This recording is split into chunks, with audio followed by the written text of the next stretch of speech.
Hello, everyone. Welcome, welcome.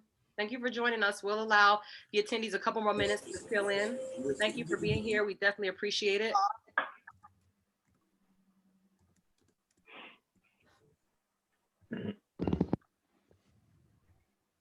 Hi, Dr. Felton. Thank you guys for coming. I'll just talk a little bit while we're sitting in silence, but we've had such an overwhelming turnout. We've have over like 150 people register for this from Spain, Nigeria, Zimbabwe, all over the States. So that just speaks to how important this conversation is. And so this panel is going to be very interactive. And so we're going to rely on the chat. So the attendees, please use the chat to post questions. We have 3 panelists today, in addition to a moderator. Our first panelist is Dr. Alex. She's an associate professor at Illinois University. Hi, Dr. Alex. Our second panelist is Dr. Jermaine Hines. He's a technical review specialist for SARE, that's the Sustainable Agriculture Research Education Program.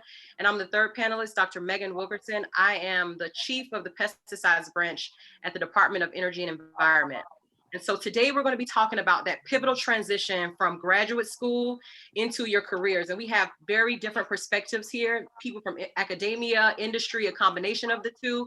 So please use that chat and reference specific questions to your panelists. So if you want to ask Jermaine a question, type the number 2 and your question.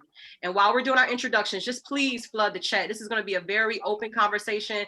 Don't ask us anything you can Google. This is behind the scenes, candid. You have 3 people 4 people actually who are going through or have went through the transition, and we're here to help you and just be a safe space. So welcome. Thank you, guys. So if we want to have Alex go ahead and do your introduction, please. Yeah. Great. Hi, everyone. I'm Alex Harmon-Threet. I'm an associate professor at the University of Illinois. I've been here about 7 years. I'm originally a Chicagoan. Grew up on the South Side, was not into insects really at all. I did my undergrad at Washington University in St. Louis, and then I did my PhD at the University of California, Berkeley. I worked with Claire Kremen while I was there, and it was a really big department of about 200 and something graduate students, and I was like one of 2 Black graduate students, so I know what it feels like to be very isolated. And hold on a second, I can hear feedback. I'm gonna mute somebody. Okay, all right, sorry, I was hearing my own voice.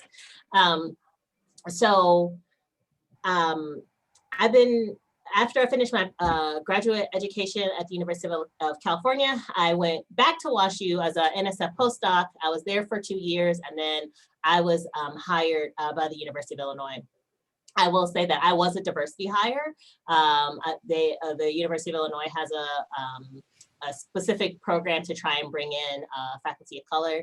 I was identified as a person who they were particularly interested in for my background, and so I got my job here as a result of that program and have since been promoted.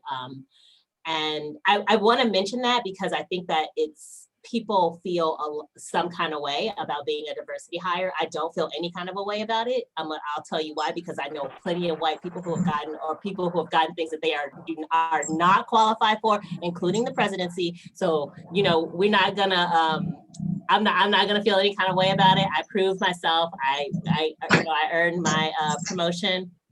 So, I think I've decided that I appreciate being at a university that values diversity and went after that, and went after me specifically, and have had a really wonderful time here. I have really excellent colleagues. It's been a really good place for me, so I've been really happy. So I'm gonna stop there and pass it to Jermaine. Before Jermaine speaks, can we ask all the attendees to put their microphones on mute? Thank you. All right, thanks everybody for joining this panel. Thanks for inviting me to serve on the panel. And so my name is Dr. Jermaine Hines. I'm technical review specialist with SARE, the Sustainable Agriculture Research and Education Program. And SARE is a grants program that focuses on funding sustainable agriculture grant projects from the graduate student level to research and education level. And how I got into entomology or got to this point is, as a kid, I was always interested in nature, animals, and, learning, about kind of the world around us. And I was born in PG County, Maryland, and my family is from Jamaican, so and is from Jamaican. So a lot of summers in my past, I spent a lot of times on a farm in Jamaica, kind of learning about agriculture, learning about crops or dairy and things like that. And so, I was always interested in coming up through school, and so when I was doing my undergrad studies at the University of Maryland College Park, you know.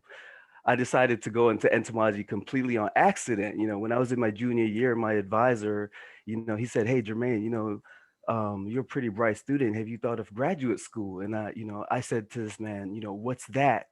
I didn't know what it was. No one in my family had ever done it or anything like that. And so, you know, I told him I was interested, and he put me on for an independent study where I'd look at alfalfa leaf hopper and hopper burn, and so that was one of the experiences that opened my mind to entomology. And so shortly after that, I applied for a master's program there with Dr. Saruti Hooks. He's another Black faculty member there at the University of Maryland. And so I served under him to do my master's degree, and we looked at how we can use cover crops to suppress insects in a squash ecosystem. And I've been really lucky, kind of through my academic journey. As I was finishing up my master's, he offered me a position with his colleague at the University of Hawaii at Manoa, and so I was, it opened my mind up to a PhD program, and so I considered different options, and Penn State was one of them. And so I decided to, look at biocontrol and cropping systems at Penn State. And I got my job at SARE. I was pretty fortunate in that when I was a graduate student, I got a graduate student grant that helped support my dissertation work. And when I was finishing up my dissertation, someone from SARE emailed me straight with a position saying, "Hey, we saw that grant project. We see what you're doing. We like it. Would you be interested in working with SARE and managing publications?" And so that's how I ended up here. Thanks for having me. Oh, thanks, Jermaine. Okay, so now I'll talk about my transition. So I am from Savannah, Georgia, right? I am from the South. I went to Fort Valley State University. That's where I got my bachelor's from. I majored in biology. And when it came time for graduation, like I applied to Vanderbilt and Stony Brook. And when they saw my GRE scores, they didn't want me as much as I wanted them. So they told me no. So at the last minute, I'm like, I got this degree. I don't want to go back home. What am I going to do? So then I like look at my resources and the people around me. So my professor who taught me entomology, Dr. Mbata, was like, you had one of the best entomology collections. Maybe you should pursue this entomology and get your master's at FAMU, is the t-shirt I have on now. So I link up with him. I go to FAMU, get my master's. That was a full ride. And then once I got my master's, I was just like, dang, I'm not going to leave school until I get like the highest degree possible. That was something that I just promised myself. I always wanted to like improve on myself, develop skills, like meet people and use my degree to help others. That was always something that was important to me. So after I got my master's, so while I was getting my master's, I studied abroad in South Africa. And when you get when the travel bug bites you, I'm telling you, it's like it's inevitable. It's nothing you can do to like stay away from it.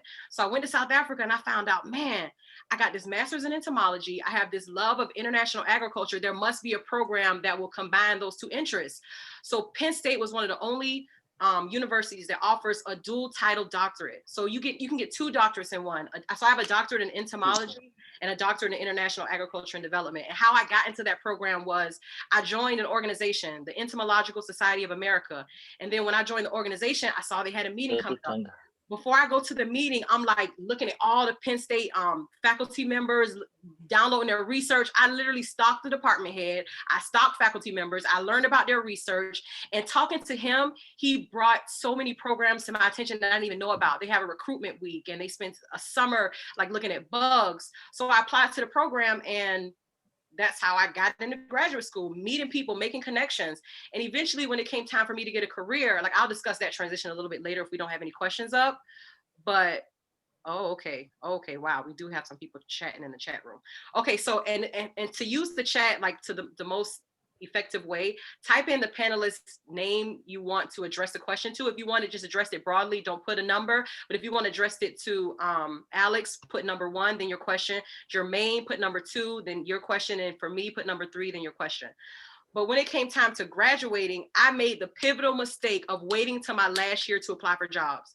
I don't know how Jermaine's transition, he was very lucky and fortunate to have people looking for him. But when I graduated, nobody went checking for me. Like, I'm thinking I got these degrees, I'm about to take off. No, reality hit me in the face like Mike Tyson, literally. Like, I had to stay at my school and get more skills before I found a job. But I'll talk about that transition a little bit later. Do we have any questions anybody want to address first? I ramble. The first one people are actually interested in is about microaggressions. So maybe we could discuss that. Each of us could or each of you could discuss and how it's different maybe in the different fields and how you approach those. Oh, go ahead, Alex, you can start. I was trying to think through this, like if you need time to think, we can all. Yeah, I do Maybe need a does second anyone to wanna think. kind of Because also tackle what microaggressions are, because it sounds like some people might not be as familiar, but they're out there. So maybe that's something. Microaggressions mean to you? I think somebody summed it up pretty well in the comments. Camilla here says microaggressions refer to the seemingly minute, often unconscious, quotidian instances of prejudice that collectively contribute to racism and the subordination of a racialized individual by the dominant culture. And to give you a few more examples, you may hear things like, "Oh, you speak so well," or just comments that are directed towards a marginalized identity to cast doubt onto you. And so and throughout my academic career, I faced quite a few. And for example, I've had I've done on farm talks where like an entire row of people would get up and walk out when they see who the speaker is, or things like that. And I found some of the best ways to overcome it is having a good support system. Throughout all my entire academic journey, my master's and my PhD, I've had a good support system. Megan is one of them, and I had another friend during my master's program, and what we would do is just talk about what happened. Hey man, did you see that? You flashed that look. Did you see that? Talk about it. Share it with your supervisor. To see if you can, come to agreement, or how can you guys move forward. So I think a big part of it is just taking a step back. What just happened? What are they trying to say about me? Is it a reflection of me? Rely on your support system to reaffirm you, encourage you that you do belong here and you are, pioneering this area. Yeah, that was good, Jermaine. And one thing I want to add to that is also setting boundaries with people, setting boundaries with your family, your friends, your coworkers, just so that you have to teach people how to treat you, right? There's no manual. And oftentimes we're still learning ourselves. So how can you expect somebody to treat you a certain way when we don't even know, how we best to communicate with us? So setting boundaries can allow you to it's an extra layer of protection. Being able to say no to is something big. You don't have to say yes to opportunity. Yes, maximize what you do, keep your visibility high, but also work-life balance means allowing to say no to others and prioritize the things that you need to get done. And setting boundaries is a great way to deal with microaggressions. And also, you don't have to subscribe. If something is going on that's negative and you don't want to be a part of it, don't subscribe. Don't give it like. So that's something that I had to, I battle with that even today in my own professional life. Like, I'm an adjunct professor. First thing I do when I walk into class, they ask me, how old am I? Clearly old enough to teach this class. And so I have to tell them, I already got my degree. You got to get yours. You worried about the wrong thing. And also setting boundaries. That's what I had to do. That's super important. It has been important in my journey. So to kind of piggyback on that, I think that remembering that I recently read something that really resonated me, that racism is about slowing you down and slowing down your progress. And so they're called microaggressions, which I hate that term because it makes it sound like it's small, but really they're like tiny racist cuts against you, that you're feeling all the time. But the thing is that if you allow yourself to be mired down and feeling angry or resentful, it's slowing down your progress, slowing down the good that you could do, right? And that it really just holding us back as a people, as people of color, and not subscribing to that, and just saying I'm going to, if it's someone that you have to work with, I think you need to address it so that it doesn't happen over and over again. So you're not constantly feeling those assaults. But if there are people that you're not going to have to deal with again, just saying like, this is not worth my time. I'm not going to give my like very, you know, my very precious energy to dealing with the nonsense that is coming out of your mouth. Like you can just, I've literally just walked away from people. Like when they say something that is just like not, just like, I don't have to talk to you ever again. And I'm not going to talk to you now because you started this conversation sideways and I'm good. I'm going to just like keep moving. And one thing I want to add to that, sorry, Alex, is like when people bring you things, sometimes you just have to eat the meat and leave the bone. You don't have to take every piece of criticism, every part. You don't have to identify. Oftentimes people are projecting their own insecurities on you. You don't have to receive it. It's up to you how you decipher it and choose. Every criticism is not constructive. Learn to decipher and don't internalize the criticisms that people set for you or give to you.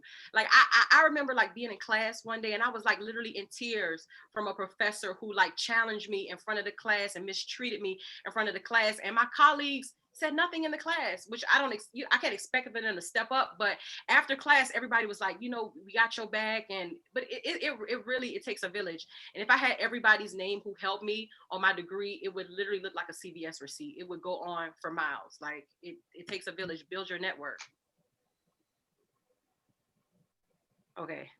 All right. So we have a lot of questions. Oh my gosh. Nobody's using the number system. Oh, actually, okay. It's okay. I think it might work. Go ahead, Tua. Let you do Yeah. So I think the next one, and there might be things that you could all jump on because this one is really good. It says, what additional support should companies, universities offer diverse candidates? Like, i.e., what else did you need to know that was not position specific? Okay, one thing I can just jump in here because I just want to say this really quickly, like mentorship, matching people with advanced candidates, whether that's in the workforce or whether it's within academia. Like my job that I have now as a branch chief, I decide which pesticides can be approved for use in DC, do inspections. It's a huge job with a lot of power. The previous branch chief stayed on and she's been mentoring me throughout this role and it has been amazing. I had to identify that same type of structure in graduate school, being able to identify people that you can like depend on and count on. And as far as like resources, I don't want to stray away, but what the universities can do to support is bringing like-minded people together. BGSA, the Black Graduate Student Association, was one thing Penn State had. As far as employers, allowing a space for employees to vocalize what they're going through, doing a survey, getting collective responses from everybody. Like you can even yourself speak up, strengthen numbers. Even here now, we have like almost 50 people on here. So that just speaks to coming together. If anybody else has something to contribute to that question. What additional support should companies, universities offer diverse candidates, i.e. what else did you need to know that was not position specific? What did you need to know that wasn't position specific? Anybody want to answer that one? From a faculty perspective, there's just a lot of stuff that faculty do that are not, No, you can go ahead. I'll jump in after you. Okay, that is not, so there's a lot of stuff that faculty do that are just like nobody teaches you. And this is not something specific to diverse candidates or otherwise, right? Like there's so many things like, you know, managerial skills, mental health support systems that you need to offer your students, undergraduate and graduate, money management, all kinds of things. So, you know, as Megan mentioned, like having the support, figuring out who that support is. But in terms of the companies and universities, like, you know, I started like making sure that my university anyway, like everybody has all these diversity statements. They have all these statements about how they want to increase and support or whatever. And so I started throwing those back in their face because like when their actions are not aligning with, you know, then they'll do something and you're like, but I'm sorry, I thought that the goal of the university at this point was to try and ensure that we're being equitable and inclusive. And so I'm not sure that, you know, I think everybody talks the talk, but like it's very easy to default to the status quo. And I'm not trying to point fingers or blame because I think that everything wants to like go to the lowest activation energy, right? Like everything's trying to go back to the lowest point of, that's going to require the least effort. And so universities really have to work extremely hard to make sure that they are offering opportunities for students and faculty and staff to feel not just to bring them to the table, but to make them feel included. And that's the piece that I think that people really, that companies and universities really struggle with, is you bring people to the table, you're like, we did it, they're here, but then we can't keep and maintain them because we don't make them feel included and comfortable. We don't give them adequate opportunity to make sure that their voices are heard. And then these microaggressions can consistently work against you to make you feel like you're like, nobody cares what you have to say. And so making sure that the inclusivity part, I think, is one of the biggest challenges that companies and universities have to overcome. Jermaine, you wanted to add something? Yeah, I think one of the things I was looking for specifically when I was transitioning out of graduate school was opportunities for professional development, you know. So when you're going in and interviewing and you kind of getting a feel for the culture, you know, will this place support your engagement with your professional society, or, you know, support things like this where you're, you know, speaking, you know, other speaking engagements that can kind of round you out as a developing professional. And I think I was fortunate enough to get, you know, a position where I'm encouraged to do a lot of that, right? So I definitely think, you know, professional development, and, you know, you mentioned financial management skills, you know, things like that. That's very important because, you know, coming up, I'm from a low income background, and, you know, I think one of the questions in here ask about tips about the first year of graduate school. And the thing about graduate school is, or, you know, this time as an early career professional, is we're making a lot of major life transitions at the same time, right? We're either moving to somewhere far out, it's going to be expensive, you know, there's this workload. Um, so, you know, definitely whatever resource we can get to kind of help manage those things, whether they're, you know, professional development or mental health, or even just, you know, invitations to publications, invitations to those kind of opportunities. Those are especially important if you're looking for a program or something like that. um, do they invite, you know, especially in graduate school, you know, you have a advisor that's going to invite you for publications, encourage you to write grants, share, you know, you know, what grants are, you know, active at what times of the year and things like that. Okay, I see another, sorry, I hate to jump. I see another question that goes in line with what Jermaine is saying, and it's about negotiations. They want to know if Alex negotiated her salary. I'll give you time to think about that because I want to talk about my negotiation because they don't know about mine. I want to tell them. So, go ahead, Alex. I'll let you go first. It's your question. Oh, Did you negotiate your salary after being hired as a part of the diversity program? If yes, how was it? And what advice would you provide to students that meet this similar future experience? oh, absolutely. Just because you're a diversity hire doesn't mean that means they want you more. That means you actually have more leverage. I know it sounds weird, but like, this isn't a position that they need filled. This is a position they created for you, right? And when I took that approach to it, to say like, they're not doing me a favor, I'm doing them a favor, right? I'm making their numbers look good. I'm helping them fill their faculty roles that they need filled. And approaching it with that, you know, I pulled up my big girl pants and was like, I want all the money, all of it. And so, and I've gotten a few competing offers that had to negotiate again. And always, you know, they asked like, well, what do we need to do to get you to stay? And I said, 10%. And they were like, well, we don't know if we can do that. And I said, well, figure it out. You know, like, you start, you know, and I was, you know, you always want to, with all negotiations, you want to value yourself, if you shoot high and they say like, there's absolutely no way we can do that, and they tell you what they can do, then you have the power to say like, that's not going to work for me, or it is going to work for me. But you definitely don't ever want to undervalue yourself, even if you're a diverse candidate, because it doesn't, they still, they want you, right? Like, they are creating a position for you. They, you know, everybody, I think we have to start realizing that what we offer is actually a very valuable commodity. We offer a diversity of opinion, of perspective, and that's actually incredibly valuable for lots of reasons, in terms of recruiting undergraduate students, recruiting graduate students. And so if you're going to get the benefit, then I need to get the benefit too. And so you need to approach it with that, from that perspective. So Thank you, Alex. That was amazing. Using what you have as leverage, and that's something that I did too to negotiate my salary. But also, too, a part of negotiating is having realistic expectations. When I graduated, I was like, I know I'm about to make six figures when I graduate. No, boo boo, I wasn't.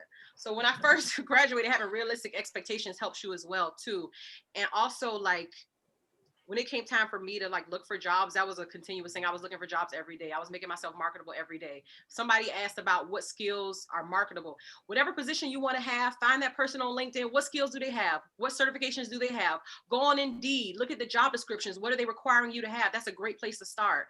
And when it comes time to negotiating, find what you have that's special that you can use as leverage. Okay. With her, she had Alex had a special situation. With me, my situation was I had two competing job offers. So I used those competing job offers against each other, and they both of the jobs went up.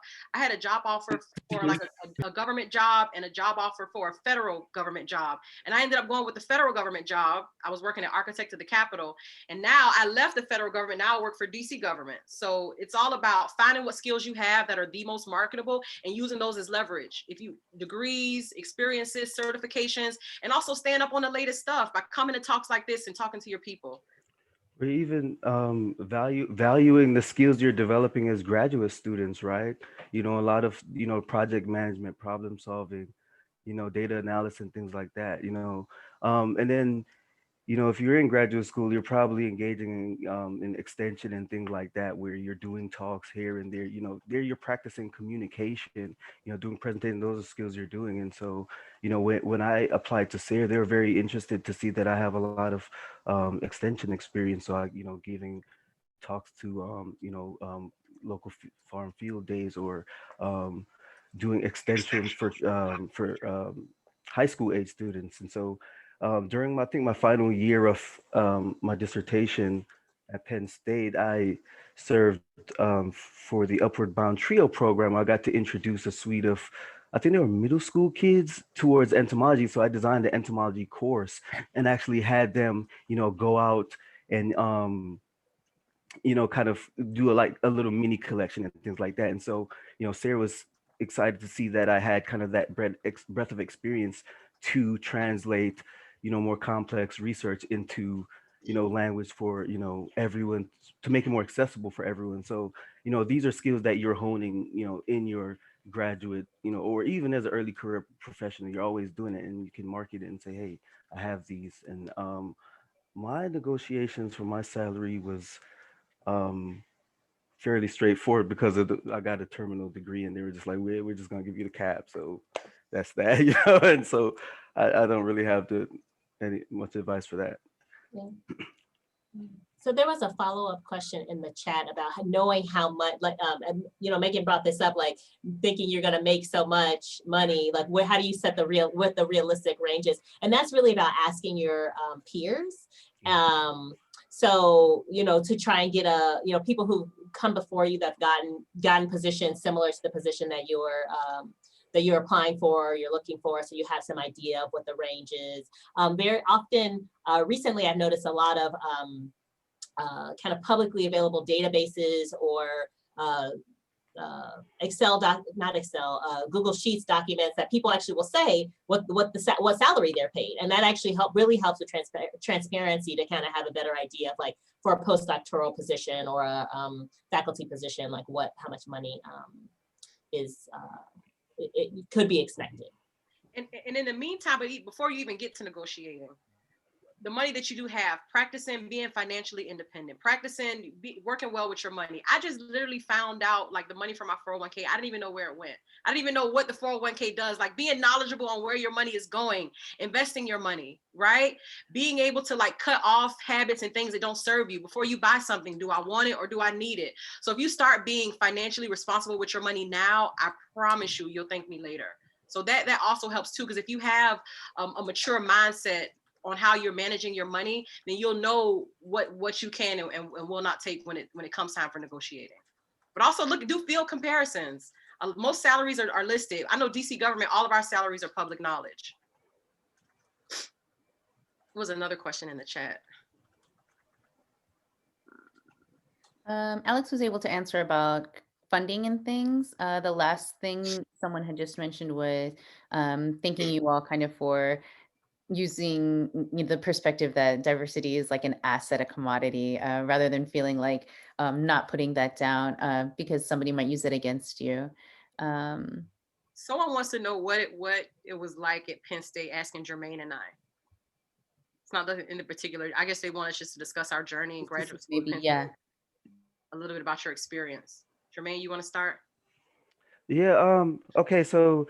I, so part of my story. So, okay, I came to Penn State from University of Maryland College Park, and so I grew up in the DMV, DC, Maryland, and Virginia, right? And so it was a big change in kind of environment. So moving from DMV to rural Pennsylvania was a challenge in that oh man, we're the minority now, right? And so I was definitely anxious about that, and that you know do I fit out here? Do I belong out here? It was my first time away from home, but very quickly I felt like Penn State had a interesting approach to their entomology program in that they start you off with an entomology boot camp. And that was a really effective way to get us to know each other. That's how me and Megan met, and we actually became lifelong friends since, right? And Like, well, so, it's literally been. so during the entomology boot camp, you pretty much it's a week long in a kind of a wooded camp facility where you spend the whole week kind of learning about different ways to collect insects and things like that. And so it's really there's a bonding exercise for your current cohort. And I felt like I met a lot of friends through that, and they were able to share with me advice, their personal stories and things like that. And at Penn State, my advisor was Mary Barbercheck, and I felt fortunate to have her as an advisor because she was very interested in my professional development, and she was a valuable ally in terms of my my identity as a as a black male. She didn't shy away from it. And so when I would meet with her for weekly lab meetings, and I'm talking about my struggles, like, hey man, hey, I'm having this struggle with um focus or whatever, because I'm feeling down, she would definitely help me. um she encouraged that she definitely put me up to apply for grants, and that was a skill that I definitely appreciated. And Mhm. looking back, it kind of landed me into the job that I have now, encouraging me to go to conferences. I grew up as that shy kid, and I could never imagine talking to hundreds of people, or dozens of people or whatever. And so getting the experience to go to a conference and share your research and see other people doing cool things, networking, things like that. And so I felt like she was very interested in professional development. um and then Penn State is a PWI, so there are times Predominantly white where institution. yeah, so there are times where you might go a couple of days without seeing anyone that looks like you. And so to kind of cope with that, I was also fortunate in that I had my fiance doing a PhD program along with me, and so she was a great source of support. We could talk to each other one on one about different aspects of the program. Mhm. And then one of the things that I learned very early on, like I was talking to a former student that had graduated before, and I was like, "Hey man, you got any advice for me as a new student?" And she was like, don't be afraid to try, necessarily try new things, and also that there's a lot to learn from people that don't necessarily look like you, right? And so I feel like we kind of have this you know kind of headspace to kind of, oh, I'm just gonna find the black people and I'm gonna be good. But it's a lot of people outside that got a lot to teach or a lot to share. It could form collaborations, and it could really end up somewhere um, way outside of where you initially thought it was. It could, it could turn into grants, entire research projects, all kinds of things. Um, so, looking back, I don't think I would have changed anything with my experience. There's some hard lessons to learn, but I met lifelong friends. I gained skills that, um, that very few people in my shoes have had a chance to do. Thank you, Jermaine. I'll briefly go over my journey really quickly, but to summarize what Jermaine is saying and highlight some of the most important parts was having an advisor that would advocate for you. He had I admired the relationship Jermaine had with his advisor. She had his back. She showed him about different opportunities, and she's still on him to this day. And the man graduated 2 years ago. You see what I'm saying? My experience was the opposite. So when I was placed into a lab that I thought I wanted to study mosquitoes and infectious disease. So I was placed into that type of lab. And when I was in that lab, I'm building plasmids, cloning mosquitoes, injecting, like doing all this scientific stuff. And that lab stuff, it really wasn't for me. I just thought lab was for me, and I found out that it wasn't. So the lab I was placed in, my advisor and I, it just wasn't a compatible fit. It just wasn't compatible. Let me just say that. So I spoke to my department head. I talked to my department head about it. I spoke to the faculty members, and originally I was just gonna stay and just like deal with the things that added to my stress. And it wasn't a healthy environment for me. And I was just gonna stay because I felt like I don't want to change labs. What is the department gonna think? What are my colleagues gonna say? Are they gonna blame me? So it took me maybe like a year to become like confident and strong enough to change labs. I changed labs after my second year. So I started my program almost over. The coursework was the same, of course, but research wise, just being able to say, this is not a fit for me, and leave. Identify powerful allies at the top that's gonna have your back and be supportive. And if it's not a good fit for you, don't stay to make it change, because you're only wasting time. So that's but as far as like Penn State as a whole, I love me some Penn State. I love talking about my school. I love working with my school. I love doing outreach programs. We have so many different opportunities to network with the community. And I would recommend Penn State for anybody looking for a school to go to. FAMU, agricultural school, Fort Valley State. I'm proud of all the schools I went to, but Penn State is definitely a great school. They have a lot of opportunities, but you just have to find them. With a degree in general, you get out what you put in. That's with everything. So if you want to leave Penn State or leave graduate school with just a degree, only go to class. But if you want to leave with employment, skills, a network, then you got to work the system. I'm a natural born hustler. I don't hear the word no. So I'm constantly working. And from day one, I waited till my last year to look for a job. One thing I wish I would have done differently was starting making myself marketable from the first day. Like every conference I go to, every person that I meet, every collaborator is a potential employer or a potential person I can work with in the future. So just keeping my visibility high so that when resources are there, they can find me. I shouldn't have to just work for opportunities. I should have visibility that's high enough so when people find things, they can be like, oh yeah, Megan thirsty, she's sick and she like that, she'll do it. So having high visibility, having a good relationship with your advisor, and also learning when to hold them and know when to fold them, know when to say it's time to go. Ooh, I talked for 20 minutes. Thank you. Okay. But I think one of maybe the last questions that you could address, probably all of you, it says, have you, Chandra said, have you navigated difficult conversations in your position? Any examples? Yeah. So for better or worse, I have served as the head of our graduate program, and that sometimes puts me at odds with May Berenbaum, who's my department chair, right? Also National Academy member and like big dog. And I have to stand my ground, which is, I think for me though, when I know that I'm right, it's very easy for me to be firm. You don't have to be mean, you just have to be firm. You say like, I am right. And like, it's not gonna, like, I know you wanna do it your way, but that's not gonna work. Like we have to do it my way. So I think just feeling confident in the position that you take, you don't have to be mean about it. You just have to say, this is what is the right thing to do. And you state that and then stop talking, right? And it's very easy to want to try to undermine yourself or fold under pressure, but I think that it's important. I will say that it is environmentally dependent. I will say that the University of Illinois has been a very welcoming and wonderful place. I was for a long time the only Black faculty in all of biology, but they never made me feel like I couldn't speak. Like like everyone's always very welcome. Everyone always wanted to make sure that they heard from what I heard what I had to say. And so I never felt threatened to say what needed to be said. Now that is not the case at all places. And that's something that I do think that people need to be mindful of, is that the how you approach something is very context dependent. But knowing having the support for what having the support and bringing the facts.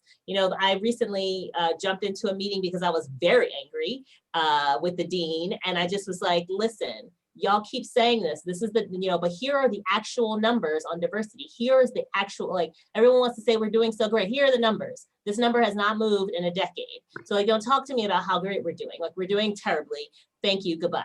And like, like that was it. And like, I just don't, as I brought the numbers and the facts, like if you want to have a difficult conversation with someone, you just want to make sure that you're very confident and factual in your responses.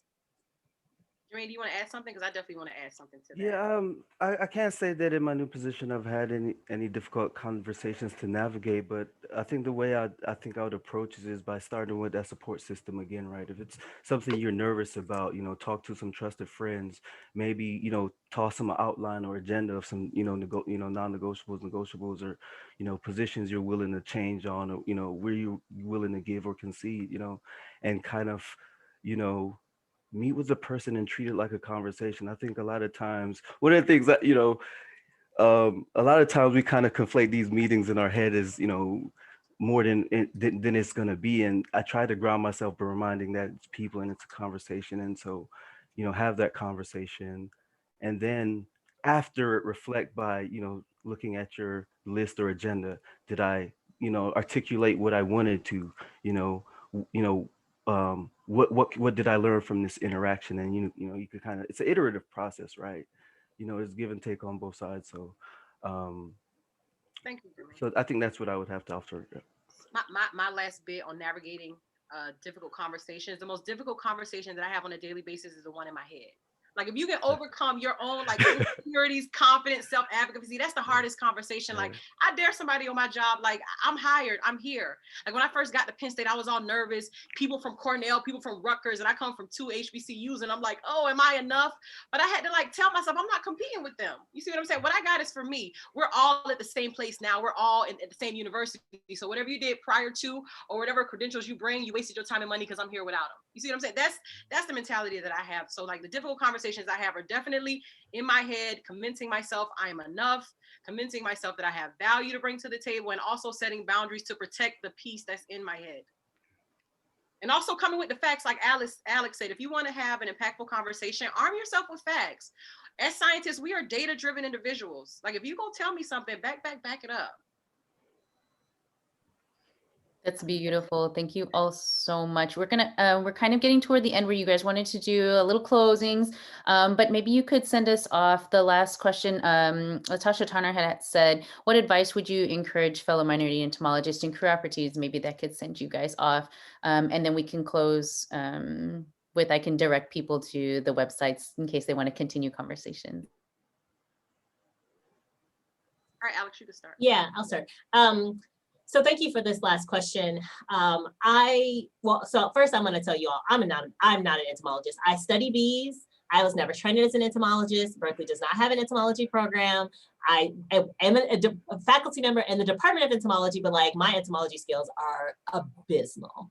So I start that by saying that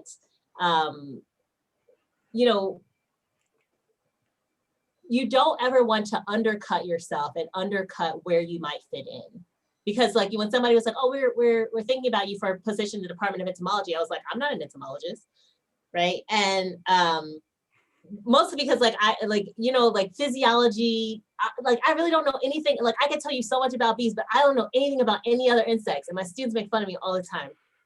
But I think the reason I bring, I'm looping back around, because the thing I want people who are coming into this field to know is that there is a place for you as a Black and brown person in entomology. Insects, I really have leaned into this idea that insects really are for everyone. They are everywhere. They are available to, really, to everybody.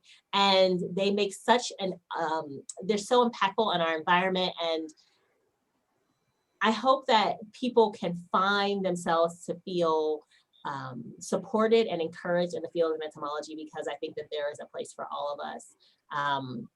Even if you're someone who's not trained as an entomologist, which I definitely am not. And I do want to make a plug again. I put something in the chat. If you're a finishing graduate student, or maybe a postdoc looking for another postdoc, please send me an email. My email, I'm gonna put it in the chat, because the University of Illinois is looking for someone. So maybe that person could be you. I'm hiring too. Go ahead. Yes. DC area, environmental specialist. I'll put my email in there too. Who wants to take it next? Jermaine? All right, I'll go ahead. And what I'd want to kind of say in reflection, leaving off, I feel hopeful in the direction that we're going in, right? And it's just thinking back when I was a kid, interested in STEM, like the Magic School Bus, Bill Nye the Science Guy, and things like that were what inspired me to kind of keep going in science. You know, Pokemon was another one of them. It was based on entomology, right? And so the older I get, I'm starting to see more prominent Black people in these spaces, you know, doing science communications, right? You know, Hood Naturalist is doing birds, Afro Herper is doing lizards, um, Raven the Science Maven is on Twitter too. And they're doing, you know, every time I see those, it kind of reminds me of how far we've come um, and how we're taking up these spaces. So I want to say that I think we're very much pioneers in this area, and you know, a lot of us are maybe first generation students having no idea, you know, what we're doing, or you know, maybe the first time we've moved away from home, or maybe we're in whole new countries and things like that. And so I think a lot of us were scared when we were doing, you know, taking on these challenges. And I think, you know, a lot of us continue to be scared doing it. And so, so what I would say is just do it afraid. You know, it's okay. You know, if you practice, you know, that can help manage whatever anxiety or whatever you have. But because you know, when I look back at every conference, at you know, every defense, before every talk, you know, I found myself afraid. And my advisor once told me, if you're nervous, that means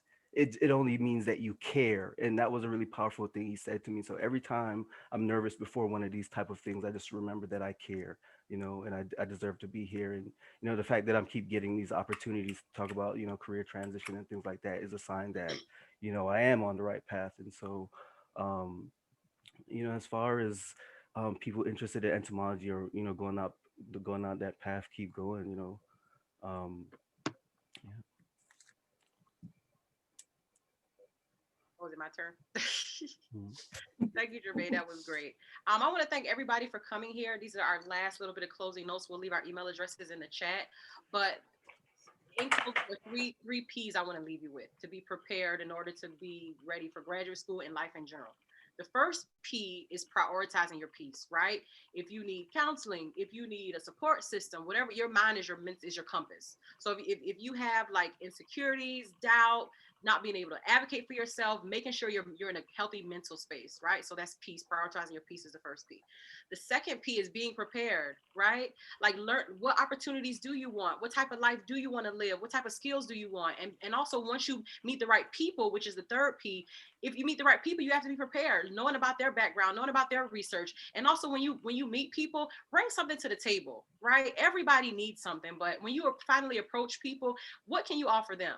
You know what I mean? Time is our most valuable resource. So if you're already getting time from somebody, bring something to the table. Like I'm real big on reciprocity.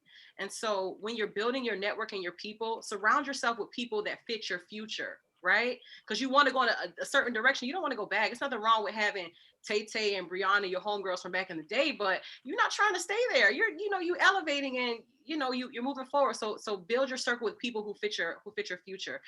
And lastly, just be a good person. If you can't find good people in the world, then you be that good person, right? And we all need more like tenderness and kindness, and being able to network and depend on each other. So that's pretty much all I had to contribute. Tua, do you want to say anything? No, that's it. You guys are amazing. Your stories are beautiful. Thank you for sharing with us. If folks want to continue the conversation, you can email us at entopoc at Gmail. We're at entopoc for Twitter, social media, Instagram, Facebook. And we'd love to continue the conversation. And if people were interested in posting jobs, postdocs, what have you, we've also started a job board. We'd be happy to place those on there and connect folks to the correct offers and things. I'm still looking at the chat. Somebody's saying that they're an entomologist in Canada and it's a white dominated field. Same They're in the fun.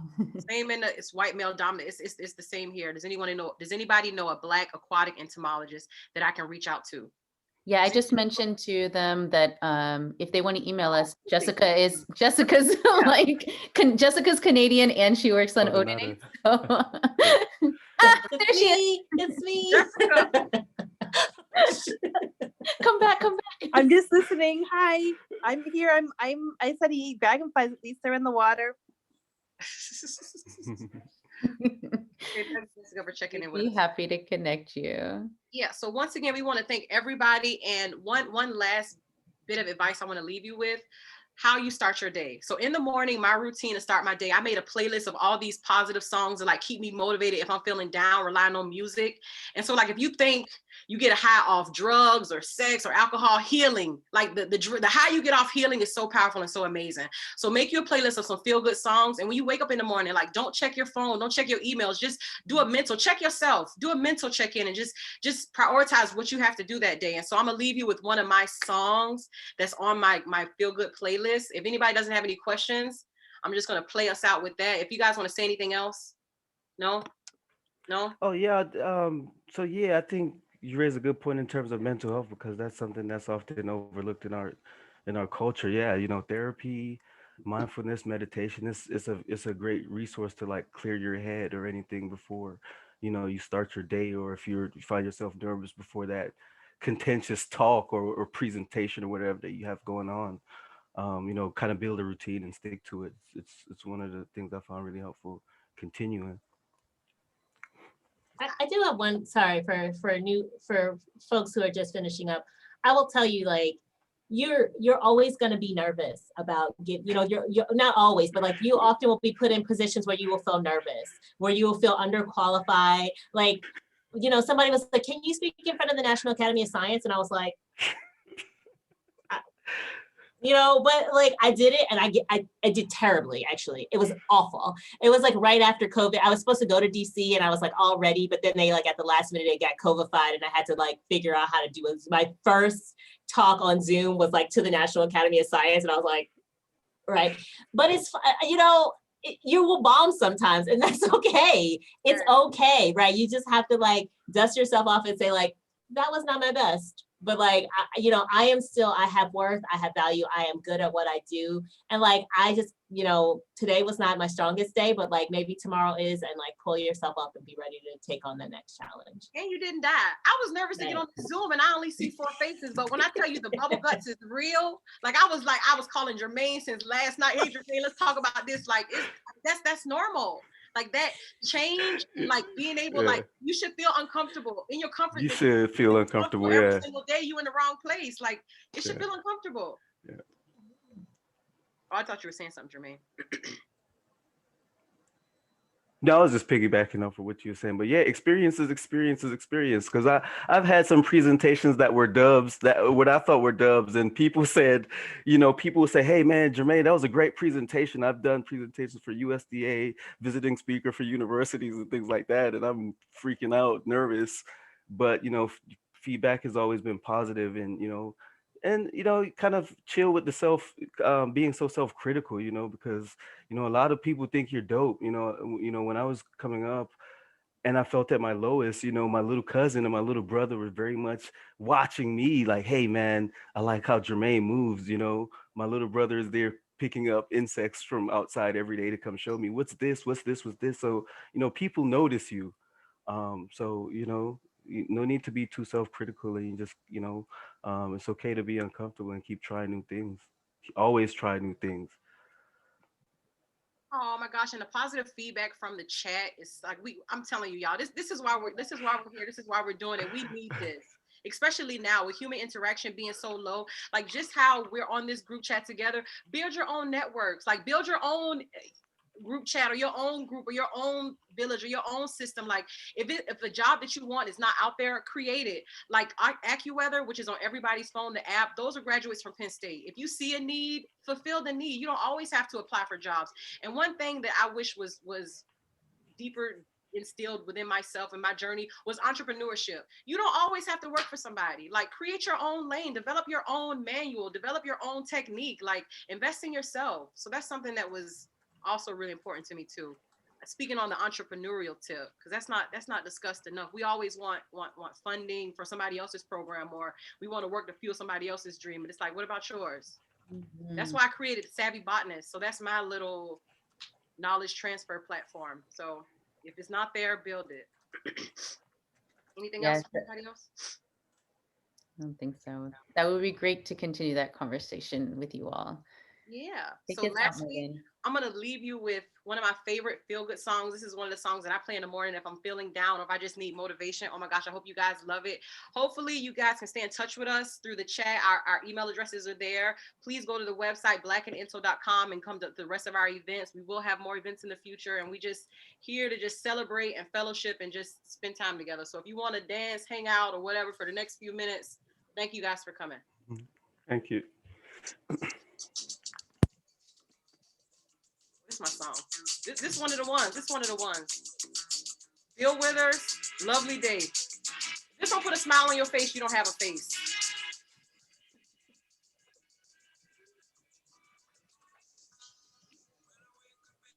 I feel like we on Ellen and we gotta dance. Thank you everybody for coming. Thank you. We appreciate it.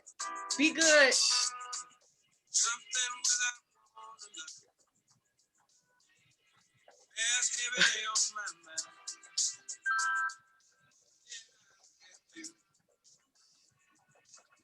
Happy Black History Month. Support Black colleges. Just wanna look at you.